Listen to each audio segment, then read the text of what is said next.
Hello guys! Magluluto ako ngayon ng kakaiba. Kakaiba, ewan ko. Hindi ko alam kasi ang pangalan nito. Ang pangalan niya, ganito. Hindi ko alam kung ano yan.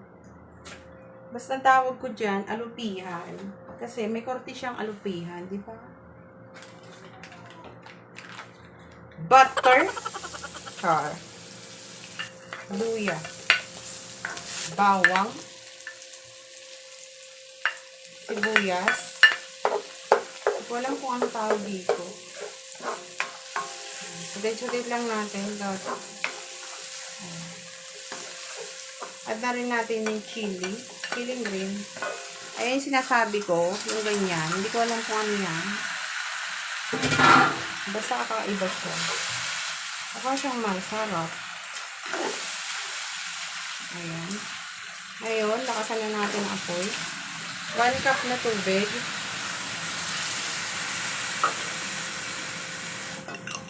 Isang kutsarang Korean bulgogi sauce.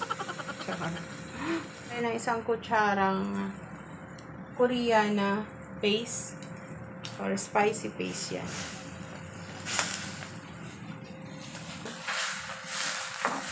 Next lang natin, guys.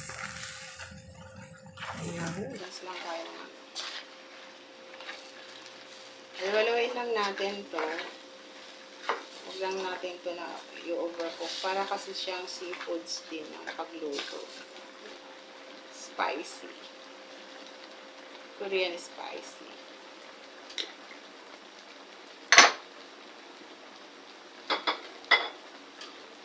Tapos mag-add tayo ngayon ng seasoning na kaju. Kunti lang. Seasoning na kaju. Then, mag-add tayo ng herbs. Aywan ko kung anong klase herbs. Bit ko lang siyang lagyan kasi sarap siya. Ano siya, smell good. Then, halo-halo lang natin. It's okay na. Liquid seasoning. Ayan. Liquid seasoning.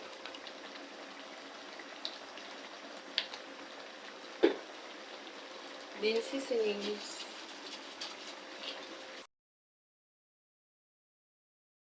Paminta. Halo-halo natin. Mix lang natin. Then, it's all done. Already done. Parang seafood to ang luto. Yeah. I want to taste. Tignan na natin. Sarap ah. Yun nga lang, too much spicy. Good luck. Lagyan natin ng patis. Kasi ano siya. Ayan. Tansyado na lang. Oh, sobrang spicy niya. Diyan na.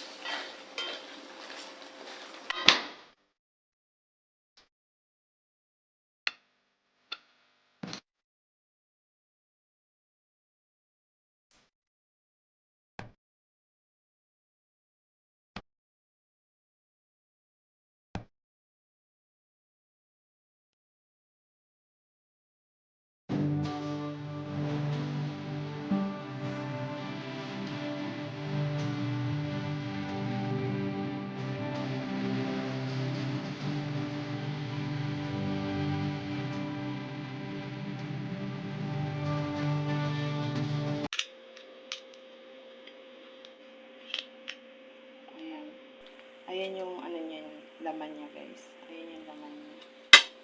So, ang gagawin natin.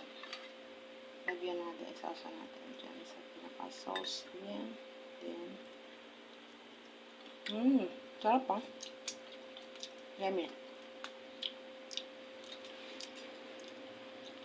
Yummy siya.